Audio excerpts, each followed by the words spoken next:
જે પ્રકારની ઘટના આજે વ્યારા તાલુકા પંચાયતના પ્રમુખ ઉપપ્રમુખની ચૂંટણી દરમિયાન થઈ છે અને જે પ્રકારે પોલીસ તંત્રે કોંગ્રેસ પક્ષના પ્રમુખ ઉપપ્રમુખ ના બને અને મતદાન સુધી પહોંચી ના શકે એ પ્રકારના પ્રયત્નો કર્યા છે।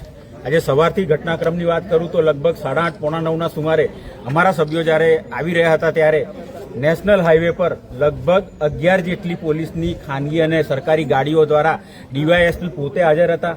એ લોકોની ગાડીનો સતત પીછો કરવામાં આવી રહ્યો હતો અને એક જગ્યાએ પોણા 9 રોકીને એમની ગાડીની તપાસ કરવામાં આવી, કાગળિયા તપાસવામાં આવ્યા। એમાં કશું જ ના મળ્યું તેમ છતાં પણ એ લોકોને ત્યાંથી કલાક જેટલો સમય વ્યતીત કરવામાં આવ્યો।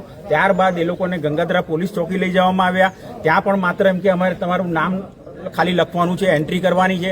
એના બહાને એ લોકોએ ત્યાં લગભગ કલાક સવા કલાક જેટલો સમય ત્યાં પણ વ્યતીત કર્યો અને અમારા 3 જેટલા સભ્યો તો ત્યાં ને ત્યાં હતા। પછી મારે ત્યાં ગંગાધરા પહોંચવું પડ્યું। ત્યાં મેં રેન્જ આઈજી સાથે વાત કરી, ડીએસપી સાથે વાત કરી, નાયબ મુખ્યમંત્રી અને ગૃહમંત્રી શ્રી હર્ષભાઈ જોડે પણ વાત કરી।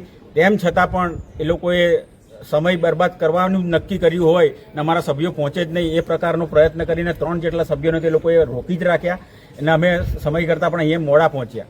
અને અમે ત્યાંથી જ્યારે ગંગાધરથી નીકળ્યા ત્યારે પણ આમ કોઈ દિવસ જનરલી ચેકિંગ હોતું નથી, પણ આજે બાજીપુરા જે આઉટ ચેકપોસ્ટ બનાવેલી છે ત્યાં આજે મોટા પોલીસોનો કાફલો, ટ્રાફિક પોલીસનો ત્યાં હાજર હતો અને બધા વાહનોને ફરજિયાત રોકીને ટ્રાફિક જામ કરાવી દીધો, જેથી કરીને અમે ટ્રાફિક જામમાં અમે નીકળી ના શકીએ। એમ એન કેન પ્રકારે એ લોકોએ કોંગ્રેસના ઉપપ્રમુખને પ્રમુખ ના બને એ રોકવાનો પ્રયત્ન કર્યો છે, પણ લોકો અમારી સાથે છે।